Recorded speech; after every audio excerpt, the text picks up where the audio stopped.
नमस्कार, स्वागत है आप सभी का हमारे इस खास प्रोग्राम में। मैं हूं आपके साथ सुनील चौहान। मोदी सरनेम मामले में कोर्ट से राहुल गांधी को राहत नहीं मिली है। मोदी सरनेम मामले वाली टिप्पणी को लेकर आपराधिक मानहानि मामले गुजरात कोर्ट ने राहुल गांधी पर दोष मुक्त रोक लगा दी है और सांसद की सदस्यता रद्द किया गया है, जिसके बाद इस मसले को लेकर कांग्रेस लगातार प्रदर्शन कर रही है, मौन सत्याग्रह कर रही है। इसी कड़ी में कांग्रेस पूरे देश में मौन सत्याग्रह कर रही है। एआईसीसी ने राहुल गांधी के प्रति समर्थन और एकजुटता दिखाने के लिए ये मौन सत्याग्रह रखा है। बीजेपी प्रदेश अध्यक्ष ने इस मौन सत्याग्रह पर तमाम सवाल किए हैं। इसी पर करेंगे चर्चा। इस मौन सत्याग्रह के आखिर क्या है मतलब, लेकिन सबसे पहले ये रिपोर्ट। रायपुर के गांधी मैदान में राज्य के तमाम कांग्रेसी नेता राहुल के समर्थन में सत्याग्रह में शामिल हुए। मुख्यमंत्री भूपेश बघेल, प्रदेश प्रभारी कुमारी शैलजा, पीसीसी के अध्यक्ष मोहन मरकाम के साथ साथ सत्ता और संगठन के कई बड़े चेहरे एक साथ मौन रहकर विरोध प्रदर्शन कर बीजेपी के खिलाफ हल्ला बोल रहे थे और सियासी तीर बीजेपी पर छोड़ रहे थे।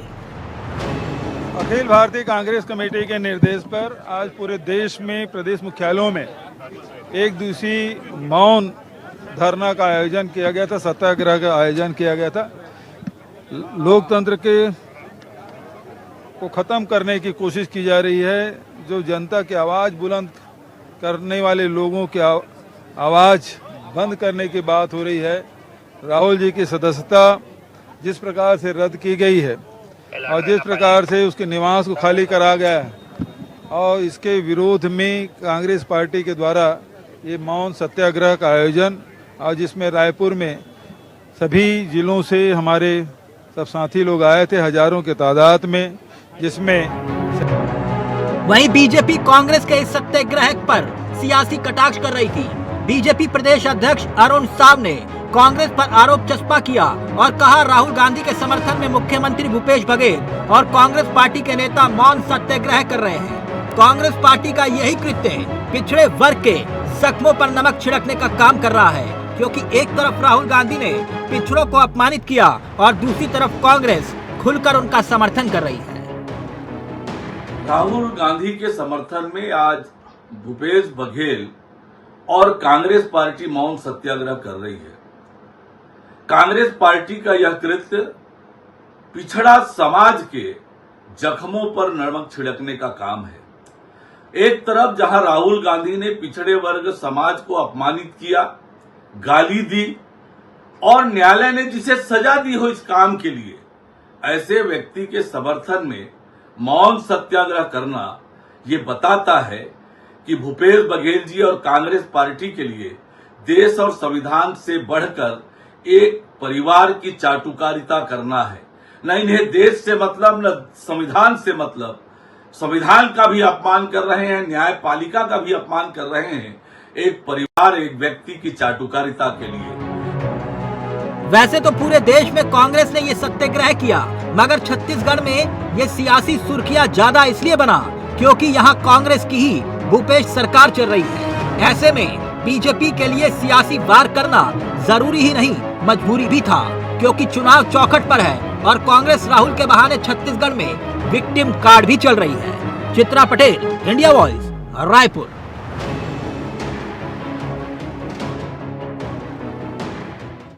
तो कांग्रेस लगातार मौन सत्याग्रह कर रही है राहुल गांधी को लेकर और लगातार बीजेपी पर तमाम सवाल मढ़ रही है।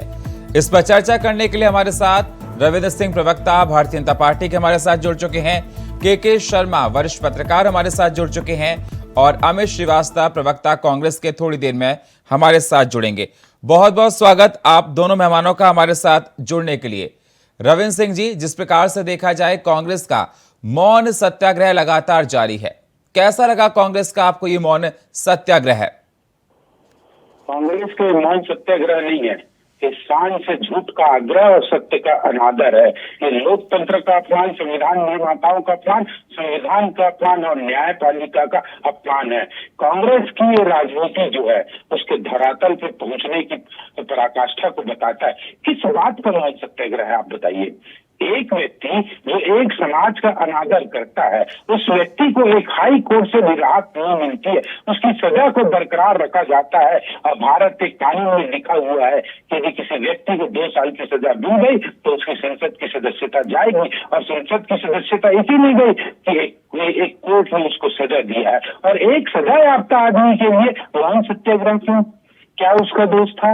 यही दोष था कि एक समाज को किया और कोर्ट से दूसरे किसी राजनीतिक कारणों से उसको नहीं किया गया, किसी राजनीति लोग या संसद ने उसको अपमानित नहीं किया, कोर्ट ने किया है। कांग्रेस को न्यायपालिका पे भरोसा नहीं है, न्यायपालिका ने ये निर्णय दिया। आज ये मौन सत्याग्रह करके, सही मायने में कह रहा हूँ, आज न्यायपालिका का जो अपमान कांग्रेस कर रही है, देश में इसके पहले कभी नहीं हुआ होगा, न कभी हो सकता है। एकदम गलत परंपरा की शुरुआत है। इससे न्यायपालिका पे लोगों का भरोसा टूटेगा, नेताओं पे भरोसा टूटेगा। क्योंकि जब न्यायपालिका के पे आपको भरोसा नहीं है तो आपको क्या मतलब संसद पे भरोसा रहेगा? क्यों संसद में बैठने जा रहे हो? संसद कानून बनाती है, उस कानून का पालन करवाती है न्यायपालिका। न्यायपालिका ने यदि किसी अनुच्छेद के तहत आदेश दिया है कि संसद से अयोग्य होते हैं तो उस कानून को बनाने वाली संसद थी, और उस संसद सदस्य को जिसने इसकी इज्जत नहीं की उसको मौन सत्याग्रह कर रहा है। एक अपराधी के लिए मैं अभी अपराधी कह रहा हूँ क्योंकि सजा आपका अफसोस है कि कांग्रेस जो एक कर रही है, ये न्यायपालिका, ये लोकतंत्र और संविधान सब का अपमान है। बहुत गलत परंपरा की शुरुआत हो रही है। इस चीज की मैं निंदा करता हूँ और कांग्रेसों को चिंतन करना चाहिए क्यों मौन सत्याग्रह कर रहा है करके। ये पूरी तरह गलत है, पूरी तरह मतलब क्या कहते हैं, एक व्यक्ति के अहम को तो सबसे ऊपर दिखाने का एक कांग्रेस का निश्चित प्रयास है। इसको पूरे देश की जनता देख रही है और समझ रही है कि कैसे आज मजाक उड़ाया जा रहा है। भारतीय जनता पार्टी इसकी निंदा कर रही है और इस तरह का कांग्रेस का छत्तीसगढ़ में बहुत गलत मतलब उद्देश्य है। के शर्मा जी हमारे साथ जुड़े हैं, वरिष्ठ पत्रकार हैं। के शर्मा जी, जिस प्रकार से देखा जाए कांग्रेस छत्तीसगढ़ क्या पूरे देश में मौन सत्याग्रह कर रही है और मोदी सरकार के खिलाफ तमाम बातें बढ़ रही हैं, मैं आपसे जानना चाहता हूं कि क्या मौन सत्याग्रह से कांग्रेस को कुछ हासिल होगा? क्या मायने इस मौन सत्याग्रह के? देखिए, मौन सत्याग्रह कांग्रेस का अपना राजनीतिक एक कहना चाहिए एक प्रतिक्रिया के रूप में देखा जा सकता है कि वो लगातार आरोप लगा रहे हैं कि लोकतंत्र की हत्या की बात करते हैं, संवैधानिक संस्थाओं को समाप्त करने का जिस तरह से आरोप लगा रहे हैं। लेकिन मेरा ये मानना है कि राजनीतिक सूचिता और भाषाई मर्यादा से जुड़ा हुआ ये विषय है। कोर्ट का मामला अपनी जगह है। जिला सूरत कोर्ट ने जो सजा सुनाई है उसके बाद हाई कोर्ट ने उसको यथावत रखा है। अब सुप्रीम कोर्ट ना जाए करके जो पूर्णेश मोदी है वो केवीएट भी दायर कर दिए सुप्रीम कोर्ट में। तो सुप्रीम कोर्ट में अपने स्तर पर न्यायालय का निर्णय अपनी जगह। लेकिन जिस तरह से आगे जाके बात करेंगे तो सरकारी आवास खाली कराने की बात हो या उनकी संसद सदस्यता समाप्त करने की बात हो, इस तरह से जो राजनीतिक गतिविधियां या अन्य जो इसके जनता के बीच ले जा करके जनता को की अदालत की बात होती है लोकतंत्र में, तो इसका कितना असर जनता के बीच होता है और जनता किस रूप में इसे स्वीकार करती है, ये एक चुनावी विषय हो सकता है जो कि आगामी छत्तीसगढ़ की विधानसभा के चुनाव की बात करें या लोकसभा चुनाव की बात करें तो पूरे देश में एक बड़ा विषय हो रहा है कि सुप्रीम कोर्ट क्या निर्णय करता है इस विषय को लेकर के। क्या राहुल गांधी चुनाव लड़ पाएंगे कि नहीं लड़ पाएंगे, या प्रधानमंत्री पद के जो दावेदार है उनकी स्थिति क्या होगी। तो विपक्ष को जिस तरह से कार्रवाई इस प्रकार से होती है, तो छत्तीसगढ़ में हमने देखा है कि उदाहरण देखें, चुनाव के पहले जिस तरह से भूपेश बघेल को जेल जाना पड़ा और जब वापस निकले तो जनता का पूर्ण समर्थन उनकी ओर झुका। एक कारण ये भी है, उसमें जन घोषणा पत्र या भाजपा के खिलाफ माहौल, अन्य विषय तो थे ही, लेकिन एक विषय ये भी था कि जिस तरह से वो जेल से वापस लौटे उसके बाद उनकी लोकप्रियता के रूप में देखे कि अभी मुख्यमंत्री के रूप में लगातार वे चल रहे हैं। ये एक विषय है, जनता में किस रूप में स्वीकार करती। दूसरी चीज है भाषाई मर्यादा की बात है। लगातार जो वो बातें आ रही है कि महात्मा गांधी के हत्या को लेकर जो आरोप लगाया आरएसएस पर की बात करें या अन्य तमाम प्रकार के कोर्ट में जो मामले हो रहे हैं, गौरी लंकेश की हत्या के मामले को लेकर के तो या चोर कहे जाने को लेकर के जो बातें आ रही, कंप्लीटली ये है कि भाषाई मर्यादा जो केवल राहुल गांधी पर ये कार्रवाई होगी ठीक है, लेकिन कई वरिष्ठ नेता हैं सभी दलों में दिखने को मिल रहा है कि इस प्रकार से भाषाई मर्यादाएं टूटती है, खासकर चुनावी भाषण के दौरान। ये भी घटनाएं लगातार आप देखेंगे कि कर्नाटक में चुनाव के दौरान हुए। तो अभी जो लोकसभा चुनाव आने वाला है तो उसमें भी इस प्रकार से भाषाई मर्यादा को रोकने की आवश्यकता है। एक छोटा सा उदाहरण दूंगा जो मेरे को समझ में आया। प्रधानमंत्री नरेंद्र मोदी अभी छत्तीसगढ़ में थे तो उन्होंने एक चीज कहा कि जो जन घोषणा पत्र है उसमें गंगा जल की कसम खा के ये कर देंगे वो कर देंगे करके बात कही। उन्होंने शराब की डायरेक्ट नहीं कहा, ये कर देंगे वो कर देंगे। उन वादों में से एक वादा ये बोलने की शैली है। आप डायरेक्ट ऐसी बात नहीं कर रहे हैं कि उन्होंने ये चीज कहा है करके। तो इस प्रकार से कई सारे बात है। हिंदी में तो शब्दावली की भंडार है, उसमें शब्दों का उपयोग ऐसे करें जिससे सामने वाले की मर्यादा भंग ना हो, किसी जाति समाज को ना हो। और न्यायालय का निश्चित रूप से लोकतंत्र में एक महत्वपूर्ण है, उसका जो भी निर्णय हो सभी को स्वीकार करना चाहिए। जी बिल्कुल, जो भी निर्णय निकले सभी को स्वीकार करना चाहिए। हमारे साथ कांग्रेस की तरफ से अमित श्रीवास्तव जी जुड़ चुके, प्रवक्ता कांग्रेस के। अमित जी, मेरी आवाज आपको आ रही है सर? जी आ रही है। सवाल सर मेरा, आपने थोड़ा लेट आ पाए। सवाल मेरा आपसे ये है कि सर जो ये डिसीजन था राहुल गांधी का, ये न्यायपालिका का था, तो मोदी सरकार के खिलाफ आप लोगों का मौन सत्याग्रह क्यों? देखिए, आपको मैं बता दूं, एज अ लॉयर, ठीक है, बहुत ज्यादा हम नहीं कर सकते क्योंकि we are not bounded by our law. और एज अ लॉयर मैं आपको बता सकता हूँ, इस पे इतने मैग्नाज है कि हमें पूर्ण विश्वास है कि हमें सुप्रीम कोर्ट से रिलीफ मिलेगा। और वो सारे कंटेंट, सारे सब्सटेंस हम सुप्रीम कोर्ट में माननीय उच्च न्यायालय के सामने हम रखेंगे, उच्चतम न्यायालय के सामने हम रखेंगे। और रही बात, आपको मैं बता दूं कि जिस प्रकार का अगर आप देखेंगे तो राहुल जी जिस प्रकार से लोगों के बीच में जा रहे हैं, भारत यात्रा के बाद एक जो जन आंदोलन, एक सैलाब उनके साथ चला है, निश्चित तौर पे मुझे लगता है भाजपा और मोदी जी की पूरी टीम चिल्लाई हुई है, घबराई हुई है, परेशान है कि कैसे जिस पागल है फिल्म थी, उसमें एक नाम था, उसमें एक डायलॉग था, नाम है राहुल, जानते तो होगे। तो ये जो डायलॉग है आजकल बीजेपी के नेताओं को बहुत परेशान कर रहा है, नाम है राहुल, जानते तो होगे। तो मुझे लगता है कि जिस प्रकार से राहुल जी ने जनता के बीच में जो गए हैं, लगातार आप देखिए कि इनको तो अपनी इमेज बनाने आरटीआई से निकला है कि 2014 से 2022 दिसंबर तक 7,000 करोड़ रुपए पेंडिंग पे इनको रहना पड़ा। और हर दूसरे दिन जनता के बीच में जाके राहुल जी जिस प्रकार से जनता से मिल रहे हैं, संवाद कर रहे हैं, और लगातार जिस प्रकार से जनता का प्यार, आशीर्वाद और दुलार उनको जो मिला है, कहीं ना कहीं आप देखिए जिस मुद्दे को वो उठाते हैं उस मुद्दे में उस मंत्री की छुट्टी होना निश्चित हो जाती है। और मुझे लगता है अभी आप देखेंगे जब अभी सफल होने वाला है मंत्रिमंडल, तो सुनने में आप ही लोग के माध्यम से आ रहा है कि कई सारे मंत्री भी हटने वाले। तो मुझे लगता है कि जिस प्रकार से इस देश में ये सरकार बैठने के बाद कई परिभाषाएं बदली गई हैं, संवैधानिक संस्थाओं को तोड़ने मरोड़ने का काम किया गया है। और जिस प्रकार से मैं एक कंप्लीट माय वर्ड पर जस्ट गिव मी 10 सेकंड। देखिए, आज देखिए 2.5 करोड़ से ज्यादा मुकदमे पेंडिंग है। ये मुकदमा 2019 में लगता है, जो पिटिशनर है वो जाके हाई कोर्ट से स्टे ले आता है कि अब मैं ये नहीं चाहता। फिर अचानक राहुल जी पूछते हैं लोकसभा में कि 20,000 करोड़ की है और अडानी जी से आपका रिश्ता क्या है। अब ये व्यक्ति फिर जाता है फरवरी के महीने में, और आप जिस प्रकार से देखिए फरवरी में जाता है, फिर आवेदन लगाता है। और मुझे लगता है कि अगर आप पूरे कंटेंट सुनेंगे, राहुल जी ने कहा है, एक प्रश्न पूछना चाहता हूं, एक प्रश्न। आपको पता है कि कोई भी अगर पत्रकार भी कुछ ऐसा लिखता है कंटेंट और उसके आगे क्वेश्चन मार्क लगा देता है, तो सुप्रीम कोर्ट भी कई सारे साइटेशंस है कि वो क्वेश्चन मार्क उसका वो हो जाता है। मतलब उस पर आप देखेंगे कि जिस प्रकार से राहुल जी ने पूरे कंटेंट, आज आपकी डिबेट से पहले मैं उस कंटेंट को फिर सुन रहा था, उन्होंने कहा मेरा एक प्रश्न है। ये सारी चीजों को हम तो सुप्रीम कोर्ट के सामने रखेंगे और हमें पूर्ण विश्वास है हमें वहां से न्याय मिलेगा। ठीक है अमित जी, सुना आपने रविंद्र जी, अमित जी को जवाब दीजिए सर। कि एक मतलब एडवोकेट को ऐसी बात करते हैं जो न्यायपालिका को समझता हो, जो कानून को समझता हो, और इस तरह की बातें जब आपने पूछा कि मौन सत्याग्रह क्यों, तो उसका जवाब तो दिए नहीं। राहुल गांधी की लोकप्रियता और दुनियादारी की बात करने लगे। और सुन लीजिए, ये क्या बोले कि सुप्रीम कोर्ट से रिलीफ मिलेगा, तो फिर मौन सत्याग्रह क्यों? भरोसा है ना आपको कानून पे, तो सुप्रीम कोर्ट में याचिका दायर कर लीजिए, वहां से निर्णय का इंतजार कर लीजिए। ये तमाशा है, नौटंकी क्यों? और इन्होंने इसके पहले जब सूरत हाई कोर्ट ने निर्णय नहीं दिया था, जब निचली अदालत ने दिया था, तब इन्होंने क्या कहा था कि हमको हाई कोर्ट पे भरोसा है।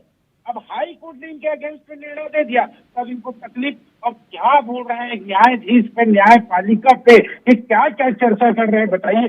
पिछले सारे मामले न्यायालय में पेंडिंग है। अरे वो न्यायालय प्रक्रिया है। क्या मोदी जी ने फोन करके कह दिया हाई कोर्ट के जज को कि इनको एक कर दो करके? इसके पहले कम से कम 10 सांसदों की, विधायकों की सदस्यता रद्द हुई है। इसी तरह के मामलों पे क्या कांग्रेस ने कभी मौन सत्याग्रह निकाला? राहुल गांधी के लिए क्यों निकाला? और राहुल गांधी से हम लोग नहीं डरते, कहते हैं कि इनके जन आंदोलन से हम लोग डर गए। उसी जन आंदोलन के दौरान की मैं घटना को बता रहा हूँ। गुजरात में चुनाव चल रहा था, राहुल गांधी 2 सभा किए, एक सूरत में और एक राजकोट में। इसके पहले 2017 में सूरत में 3 सीट थी कांग्रेस की और राजकोट में 4 सीट। जब राहुल गांधी वहां गए और चुनाव का रिजल्ट आया, 3 सीट और राजकोट की 4 सीट हारे। हिमाचल प्रदेश में चुनाव चल रहा था, इनके यात्रा के समय राहुल गांधी की भारत जोड़ो, तो हिमाचल प्रदेश नहीं गए वो चुनाव प्रचार करने के लिए। मतलब सोच लीजिए। और ये बोलते हैं राहुल गांधी की लोकप्रियता से हम डर गए। अरे वो तो चुनाव में नहीं जाते, ना गुजरात में गए, ना हिमाचल प्रदेश के चुनाव में गए, ना मणिपुर में गए, ना आसाम में गए, ना त्रिपुरा में गए। हम क्या राहुल गांधी की लोकप्रियता से डरेंगे? ये तो पागल में है। कौन जानते हो राहुल कौन है? हमको भी पता राहुल कौन है। 2 साल की सजा याफ्ता प्राप्त एक सांसद, पूर्व सांसद सदस्य, वो राहुल है। उस राहुल से हम नहीं डरते। उसने गलत किया है, न्यायपालिका ने सजा दिया, मोदी सरकार ने सजा नहीं दिया। एक महत्वपूर्ण बात कर रहा हूँ, प्लीज 2 मिनट सुनिएगा। देखिए आपातकाल क्यों लगा? इंदिरा गांधी को इलाहाबाद हाई कोर्ट ने सजा दी, इलाहाबाद हाई कोर्ट से वो हार गई, उसके बाद वो सुप्रीम कोर्ट गई, उसको लगा सुप्रीम कोर्ट में मैं हार जाऊंगी, तो उन्होंने देखिए कितना दुरुपयोग किया। उन्होंने राज्य की आधी, पूरी देश की आधी राज्य से एक प्रस्ताव पारित करवाया, उसके बाद अपने बहुमत का होकर लोकसभा से पास करवाया, फिर राज्यसभा से करवाया, राष्ट्रपति से विधेयक पे साइन करवाया। क्या साइन करवाया कि भारत के प्रधानमंत्री पर किसी भी न्यायपालिका में मुकदमा दायर नहीं होगा। और इस कारण वो सुप्रीम कोर्ट से बच गई, क्योंकि वो हार गई थी हाई कोर्ट से। जब उनको लगा मैं सुप्रीम कोर्ट से हारूंगी, तो इसी कारण आपातकाल लगा था कि लोकतंत्र खतरे में है। आज भी यदि कांग्रेस की सरकार होती ना और न्यायपालिका ने जिस तरह से राहुल गांधी को दोषी ठहराया, फिर आपातकाल लगता। ठीक है सर, इतिहास को दोहराते। ठीक है। सबसे बड़ी बात है ये कर क्या रहे हैं। मैं जवाब लेता हूं अमित जी से मैं जवाब लेता हूं। रविंद्र जी मैं जवाब लेता हूं अमित जी से। अमित जी आपने सुना रविंद्र जी को? जा रही है, कोई टेक्निकल प्रॉब्लम है। अमित जी आपने नहीं सुन पाया रविंद्र जी को क्या? जी आप प्रश्न कर दीजिए, रिपीट कर दीजिए प्लीज। अच्छा मैं बता देता हूं। जो रविंद्र जी का ये कहना है कि आप जिस तरह से कह रहे हैं कि सुप्रीम कोर्ट से आपको न्याय मिलेगा, अगर आपके पास सारे मतलब प्रूफ्स थे, आपके पास सारे डेटास थे, तो आपको हाई कोर्ट में ही मिल जाता। और ये फ्यूचर की बात है कि आपको मिलेगा भी, ऐसा है नहीं। और तमाम सवाल उन्होंने उठाए। उन्होंने कहा कि जिस प्रकार से आप राहुल जी की लोकप्रियता को लेकर बात करते हैं, बीजेपी उसको कहीं नहीं गिनती है। देखिए यही तो दिक्कत है ना, अगर बीजेपी नहीं गिनती तो उनके प्रश्नों का जवाब देती। और लगातार आप देखिए कि जिस प्रकार से मैंने कहा ना, मैं मैटर सब ज्यूडिस है, नहीं तो मैं आपको सिलेवार वहां पर आंसर रखता कि क्या क्या दिक्कतें उसमें हुई हैं और कहां कहां से रिलीफ मिल सकता है।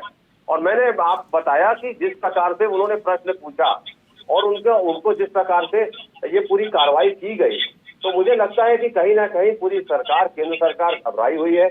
और मैंने कहा ना कि जिस प्रकार से अपनी पेंडिंग के लिए 7,000 करोड़ से ज्यादा उन्होंने खर्चा किया है, और एक जो भारत जोड़ो यात्रा का जो इम्पैक्ट, डीप इम्पैक्ट जो पड़ा है, और जो रिवाइव हुई है हमारी पार्टी, जिस प्रकार से कार्यकर्ता घर घर से निकले और जो जन सैलाब उनके साथ चला, कहीं ना कहीं बीजेपी उसका तोड़ निकाल नहीं पा रही है। और तो आपको अमित जी, तो आपको क्या लगता है कि मौन सत्याग्रह से आपको छत्तीसगढ़ में ऊर्जा मिलेगी? देखिए छत्तीसगढ़ तो ऊर्जा से पूरा भरपूर है और हम 68 से 71 हुए हैं। लेकिन अगर देश में कुछ अलोकतांत्रिक होता है तो उसके खिलाफ क्या रविंद्र जी चाहते हम आवाज भी ना उठाएं? उसमें भी उनको जाइए ना, आप न्यायपालिका में जाइए ना, सुप्रीम कोर्ट में आप ये मौन सत्याग्रह से जीत जाएंगे क्या? सुप्रीम कोर्ट में आप सुप्रीम कोर्ट में अपना पक्ष रखिए। देखिए अगर हमें लगता है जिस प्रकार से, मैं आपको बता दूं, मैंने कहा ना कि मैटर सब जुडिस है, मेरे पास कंटेंट तो बहुत सारे हैं बोलने के लिए, लेकिन सब जुडिस है। तो अरे सुन लीजिए भाई, जब मैटर सब जुडिस है तो आप लोग मौन सुन लीजिए। अगर हमारे को क्या जस्टिस पे हम विश्वास नहीं रखे, हमको जस्टिस नहीं मिलना चाहिए, तो आप हमने तो कुछ कहा ही नहीं। आज हम तो मौन धरना दे रहे थे, मौन धरने में भी आपको तकलीफ है। हम कुछ कहेंगे उसमें आपको तकलीफ है, हम कुछ नहीं कह रहे उसमें आपको तकलीफ है। आप चाहते हैं क्या है, देश आपके सामने मौन हो जाए, पंगु हो जाए, जनता कुछ बोले ना। ये हम देखिए, इस भारत के संविधान ने हमें राइट दिया है। अगर हमारे को लगता है हमारे नेताओं के साथ कुछ गलत हो रहा है तो हमने मौन सत्याग्रह किया है, उसमें मुझे लगता है कोई गलत नहीं। और बीजेपी के लोगों को इसमें तकलीफ होनी नहीं चाहिए, लेकिन हो रही है, ये एक दिक्कत है। रविंद्र जी, हमको तकलीफ इसलिए अमित जी, हमको तकलीफ क्यों हो रही है पता है? कि आप न्यायपालिका के विरुद्ध मौन सत्याग्रह कर रहे हैं। आप मोदी सरकार के विरुद्ध नहीं कर रहे हैं। ये मोदी सरकार का निर्णय नहीं था, ये न्यायपालिका का निर्णय। और ये मौन सत्याग्रह करके आप न्यायपालिका का अपमान कर रहे हैं, संविधान का अपमान कर रहे हैं, इसलिए हमको तकलीफ है। अदरवाइज आपने इतना आंदोलन किया, हमने आपको रोका नहीं। आपसे प्रश्न इसीलिए पूछ रहे हैं कि किसके विरुद्ध है मौन सत्याग्रह? क्या मोदी सरकार के विरुद्ध या न्यायपालिका के विरुद्ध? और न्यायपालिका के विरुद्ध सब जुडिस मैटर, तो मौन सत्याग्रह क्यों? आप बताइए। आपका मौन सत्याग्रह सब जुडिस नहीं है। रविंद्र जी, अगर मैटर सब डिविजन नहीं होता तो मैं आपको एक एक चीज बताता। निश्चित तौर पे हम लोग कई दिन से डिबेट कर रहे हैं, आप मेरे मित्र हैं, आप मुझसे मिलिएगा, मैं आपको पूरे कंटेंट बताऊंगा और आप कहेंगे कि हाँ गलत हुआ है। यही सब सुनना चाहेंगे। मैंने कहा ना, matter is pending before the honourable court. Matter is pending before the honourable court. I am helpless, इसीलिए मैं कह रहा हूं कि आप क्यों डिबेट कर रहे हैं, समझिए बात को। मैंने तो पूरे कंटेंट रखा, कहते कि हाँ गलत हुआ है। अगर कुछ गलत हुआ है तो हम तो उसका विरोध करेंगे। उसमें भी आपको तकलीफ है, तकलीफ नहीं होनी चाहिए साहब। याचिका दायर करिए, याचिका दायर करिए, तकलीफ नहीं होनी चाहिए। हेलो जी, आवाज आ रही है सर, बोलिए सर। जी बोलिए, आपको सुन रहे हैं, रविंद्र जी सुन रहे हैं आपको, जी बोलिए। जी, मुझे ऐसा लगता है कि भाजपा के लोग पूरी तरीके से, मैंने कहा ना, छत्तीसगढ़ में तो कांग्रेस के नेताओं से, कार्यकर्ताओं से घबराए हुए हैं और अब ये कह रहे हैं कि हम मौन सत्याग्रह भी नहीं कर सकते। तो क्या इस देश में या घोषित आपातकाल लगाना चाहते हैं कि हम अपनी अगर हम कुछ कहते तो इन्हें तकलीफ, हम अगर कुछ नहीं कहते तो इन्हें तकलीफ, मतलब हम वहां भी भरेंगे तो ये करेंगे बदनाम और ये कत्ल भी तो ये मौन सत्याग्रह का संदेश क्या है सर? देखिए, मौन सत्याग्रह का संदेश ये है कि हमें लग रहा है नहीं, हमें यकीन है कि हमें न्याय हमें हमारे साथ कुछ गलत हुआ है और हम इसके लिए हायर कोर्ट में जाएंगे। यदि आपको गलत हुआ है तो क्या मौन सत्याग्रह से न्याय मिलेगा कि सुप्रीम कोर्ट से मिलेगा? आप मुझे बताइए। सुनिए ना भाई, सुनिए मेरी बात सुनिए, सुन लीजिए। आपको वकील है, यदि न्यायपालिका के हर निर्णयों पर हर पार्टी इस तरह बैठे रही तो फिर न्यायपालिका का औचित्य क्या है? जनता के बीच में, आप बताइए। जनता के बीच में भी ये संदेश गया है कि आप लोगों से गलत किया है। आप लगातार राहुल जी को बोलने से रोक रहे थे, आप राहुल जी के प्रश्नों का जवाब नहीं देते हैं। लेकिन अमित जी जो ये कोर्ट ने डिसीजन दिया है ना, आप बीजेपी के खिलाफ क्यों जा रहे हैं? मुझे समझ में नहीं आ रहा। ये डिसीजन तो कोर्ट का है, न्यायालय का है और न्यायालय सर्वोप्रिय सर। देखिए, मैं खुद 25 साल से वकालत कर रहा हूँ। ठीक है सर, ठीक है। तो मुझे समझ में आता है कि क्या सही है और क्या गलत है। तो मैंने कहा ना, matter is pending before the honourable court. वही तो हम सवाल आपसे कर रहे हैं सर। मेरा मानना आपसे, सत्याग्रह आप जो कर रहे हैं ना, किसके, मोदी जी के खिलाफ कर रहे हैं कि आप न्यायालय के खिलाफ कर रहे हैं? क्योंकि डिसीजन कोर्ट ने सुनाया है सर। देखिए, मैं आपको बता रहा हूँ कि न्यायालय ने डिसीजन दिया है, न्यायालय का हम सब सम्मान करते हैं और मेरी और मेरे जैसे हमारे कार्यकर्ता, हमारे पार्टी के लाखों करोड़ों कार्यकर्ता की अटूट आस्था है इस देश के न्यायालय में। ठीक है, लेकिन मैं आपसे कह रहा हूँ कि हमें ऐसा लगता है कि जिस प्रकार से राहुल जी लगातार लोकसभा में प्रश्न उठा रहे थे, उनके सर क्या बात कर रहे हो सर आप? भाग रहे थे, क्या लगातार कहीं ना कहीं कुछ इंटेंशन से किया गया है। अमित जी जवाब नहीं दे रहे आप। ठीक है सर, उसका दूध और पानी का बहुत बहुत शुक्रिया आप सभी मेहमानों का हमारे साथ जुड़ने के लिए। समय मेरे पास इतना ही। बहुत बहुत शुक्रिया रविंद्र जी आपका, अमित जी आपका और के जी आपका।